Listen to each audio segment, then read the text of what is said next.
નમસ્કાર 10 વાગ્યાના સમાચાર સાથે હું છું હિના। બુલેટિનની શરૂઆત મહત્વના સમાચારથી કરીએ। સમાચાર સુરતમાંથી કે જ્યાં વધુ એક જમીન કૌભાંડ સામે આવ્યું છે।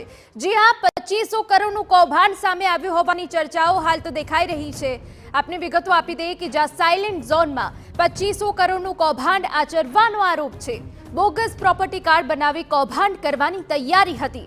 સીઆઈડી ક્રાઇમમાં ફરિયાદ નોંધાઈ છે। મોટા બિલ્ડરોએ ભાગીદારી પેઢી બનાવી સાયલેન્ટ ઝોનમાં જમીન કૌભાંડ કર્યું છે। સમુદ્રી કોર્પોરેશને સાયલેન્ટ ઝોન સ્કીમ ઊભી કરી કૌભાંડનો કારસો રચ્યો હોવાની વિગતો સામે આવી રહી છે। સુરત મ્યુનિસિપલ કોર્પોરેશનના ચોપડે કોઈ પ્રોજેક્ટ નથી।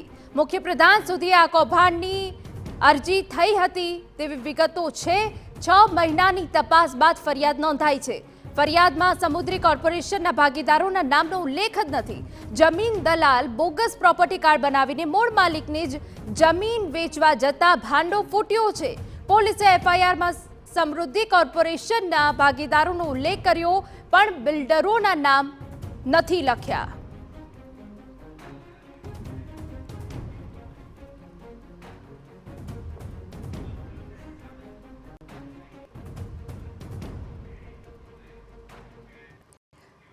તો શહેરમાં 2500 કરોડનું કૌભાંડ આચરવામાં આવ્યું હોવાની રાવ છે। ત્યારે અમારા સંવાદદાતા બળદેવ વધુ વિગતે વાત કરવા જોડાયા છે। બળદેવ, શહેરમાં વધુ એક જમીન કૌભાંડ સામે આવ્યો છે, શું અપડેટ છે આપની પાસે?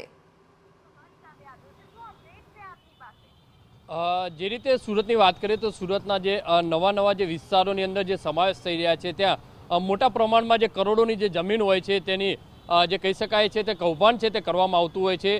અત્યારે વધુ એક કૌભાંડ છે તો સુરતના એરપોર્ટ જે સૌથી મોટો પોસ્ટ વિસ્તાર જે કહી શકાય એરપોર્ટના સામે જે સાયલેન્ટ ઝોન વિસ્તાર છે ત્યાં એક ખેડૂતને જે જમીન હતી તે મોટા પ્રમાણમાં અંદાજિત જે 2500 કરોડની આ કિંમતની જે જમીન છે તે મૂળ માલિક જે કહી શકાય છે મૂળ માલિક પાસે એક જે દલાલ આવે છે અને પ્રોપર્ટી કાર્ડ બનાવી અને મૂળ માલિકને આ જમીન વેચવા માટેનો જે કહેવામાં આવે છે ત્યારે મૂળ માલિક ચોંકી જાય છે કે કારણ કે જ્યારે તપાસ કરતાં જાણવા મળ્યું હતું કે આ જમીન પોતાની જ છે અને તે આ પ્રોપર્ટી કાર્ડ કઈ રીતે બન્યા એટલે આ મૂળ માલિકને જે ખ્યાલ આવતાની સાથે તાત્કાલિક જે તે વિભાગ છે તેનું સર્વે કરવામાં આવ્યો હતો અને ત્યાં બોગસ પ્રોપર્ટી કાર્ડો છે તે બનાવવામાં આવ્યા હોવાની જે માહિતી મળી હતી। મહત્વની વસ્તુ એ છે કે અલગ અલગ જે સુરતના નામચીત જે બિલ્ડરો છે તે નામચીત બિલ્ડરો દ્વારા આજે એક જે ભાગીદારી પેઢી જે છે તે ઊભી કરવામાં આવી હતી। સમૃદ્ધિ કોર્પોરેશન નામનું જે ભાગીદારી પેઢી ઊભી કરી અને તેના નામે અલગ અલગ જે પ્રોપર્ટી કાર્ડો બનાવવામાં આવ્યા હતા।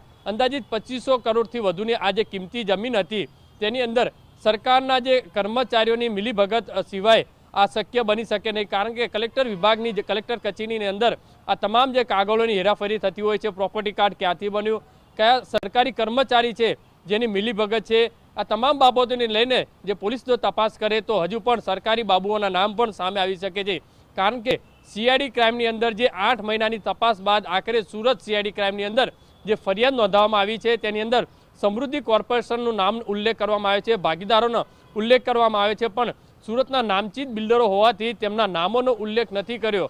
મહત્વની વસ્તુ એ છે જે આજે મૂળ ફરિયાદી છે ફરિયાદી દ્વારા 6 મહિના પહેલા સુરત ઇકો સેલની અંદર પણ આ બાબતે જે ફરિયાદ કરી હતી અરજી આપવામાં આવી હતી પણ અરજીની તપાસ છે કોઈ તટસ્થ તપાસ ન થવાના કારણે આજે દફતરે કરી હોવાની જે માહિતી મળી હતી।